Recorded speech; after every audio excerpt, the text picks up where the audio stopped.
দেখো, আজকে আমি একটা শাড়ি, এটা একটা নর্মাল জর্জেট শাড়ি।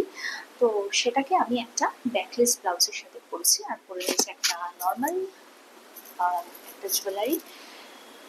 তোমরা এবার বলবে কম্বিনেশনটা কিরকম হয়েছে। তো ব্যাকলেস ব্লাউজ আমি এর আগেও অনেক পরেছি এবং অনেকভাবে ট্রাই করেছি কিভাবে শাড়ির সাথে পরা যায়, আহ, কোনটাতে ভালো লাগে, একটু অন্যভাবে শাড়ি পরা, একটু অন্যভাবে প্রেজেন্ট করা, এটাই আমি সবসময় চেষ্টা করি আমার ভিডিওর মাধ্যমে। Hey guys, good evening and welcome to my channel tips up back. কেমন আছো তোমরা সবাই? আশা করছি সবাই ভালো আছো, আর তোমাদের ভালোবাসা আমি তো ভালোই থাকি।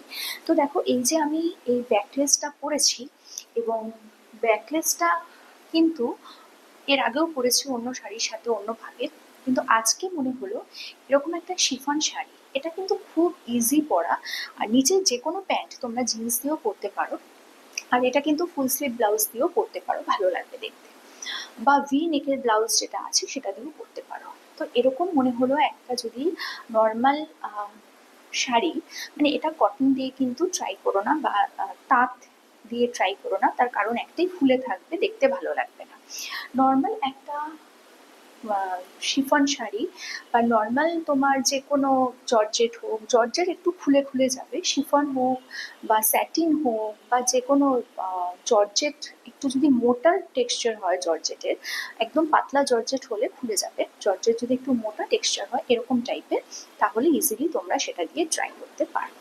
তো যাই হোক, এই যে এরকমভাবে পরেছি, এবং সাথে কিন্তু আমি পরে নিয়েছি একটা ব্যাকলেস ব্লাউজ, এবং ব্যাকলেসের সাথে আমি পরে নিয়েছি এরকম একটা জুয়েলারি, যেটাতে কিরকম লাগছে সত্যি তোমরা বলবে।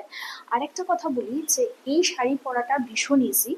নর্মাল শাড়িটাকে দুপাট করে নেবে, মানে হাফ করে নেবে, করে ফোল্ড করে হাফ করে নিয়ে যে মুখটা খোলা থাকবে সেখানে একটা পিন আপ করে জাস্ট ট্যাগ করে দাও, দ্যাটস ইট, আর কিচ্ছুর দরকার নেই। এবং তারপরেই তোমরা পেয়ে যাবে এরকম একটা লুক, যেটা কিন্তু ভীষণ ভালো লাগে দেখতে। আবারও বলছি, যারা কিন্তু ব্যাকলেসে একটু আনকমফোর্টেবল, তারা কিন্তু অন্য কিছু দিয়ে অবশ্যই ট্রাইটা করতে পারো, যে কোনো কিছু দিয়ে তোমরা ট্রাই করতে পারো।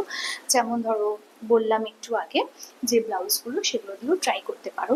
এছাড়া নর্মাল যে ফুল স্লিভ কটনের ব্লাউজ হয়, অবশ্যই যেগুলো প্যাডেড হয়, যেগুলো ফুল স্লিভ কটনের ব্লাউজ একটু মানে ডিপ করে পেছন পোর্শনটা ব্যাকটা কাটা, সেগুলো দিয়ে কিন্তু তোমরা ট্রাই করতে পারো। এটা এই কারণেই বললাম, এবার প্রশ্ন উঠবে কেন কাটা ছাড়া কি অন্য ব্লাউজ পরা যায় না? হ্যাঁ, যাবে, বাট এটার সাথে কিন্তু ওরকম টাইপের ব্লাউজ একটু ভালো যাবে। আর যদি মনে করো তোমরা আনকমফোর্টেবল তাতেও, তাহলে কি করবে?